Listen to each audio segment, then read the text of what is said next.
हमारा पीछा हो, रोकेला जरहिया के पीछा हो, देह छुआ जानी वही कुंवर बानी हो। लेला दूध गो सवाद पिचकारी के दुआ, लेला दूध गो सवाद पिचकारी के दुआ, जोड़ा मौरत से मनवा भरी।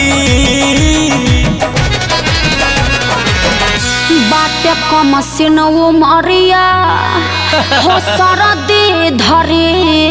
अरे ऐसा कुछ ना हो। बाटे कम सिनवो मरिया हो सरदी धरी। रंग लहंगा में रंग लहंगा में डलबा तो हर जा करी, रंग लहंगा में डलबा तो हर जा करी। अरे है सुना सुनाबा तो देह में अजबे एनर्जी खोजी पैदा करी, देह में अजबे एनर्जी पैदा करी। तो रंग लहंगा में रंग लहंगा में डालब तो फायदा करी, रंग लहंगा में डालब तो फायदा करी, रंग लहंगा में डालब तो फायदा करी।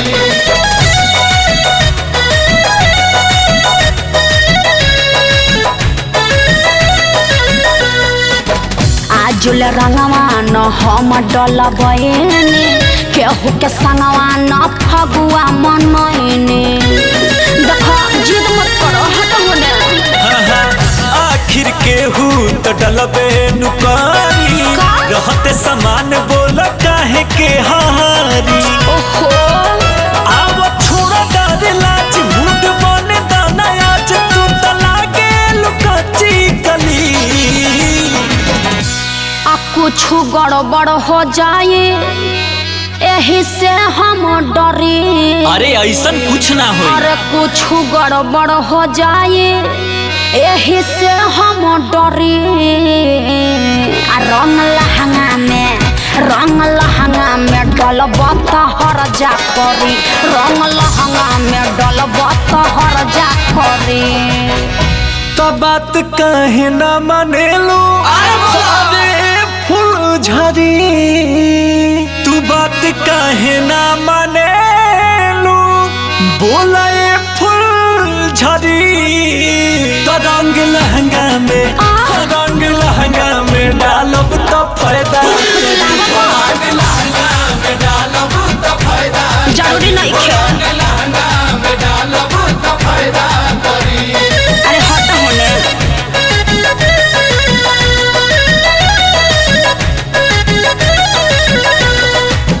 डाले डोरा कोरा कम सिन जवानी, तू तो से आन हम लइकानु बानी। आ देख तनी रहम कर। आ जाई लगले जवानी रानी, हौवे फगुनवा के संरवानी। तोरा कोनो निदान ना तो चली जाई जानो, हर फेरा में डुबले मरी। करब गलती तो हमारा भोगे के परी। अरे होली ना हो। करब गलती तो हमारा भोगे के परी। एमे सब माफ होला। रंग लहंगा में डलबा तो हर जा करी, रंग लहंगा में डलबा तो हर जा करी। बोस अंकुश राजा हाँ बोला के सटा जरी, बोस अंकुश राजा के सटा जरी। का करी तो रंग लहंगा में डालब तो फायदा करी, रंग लहंगा में डालब तो फायदा करी, रंग लहंगा में डालब तो फायदा करी। ओहो पूरे डाल के चितकावर क देलो जा। होली में न हरकत बेहुदा बनी हम शादी शुदा हो, बनी हम शादी शुदा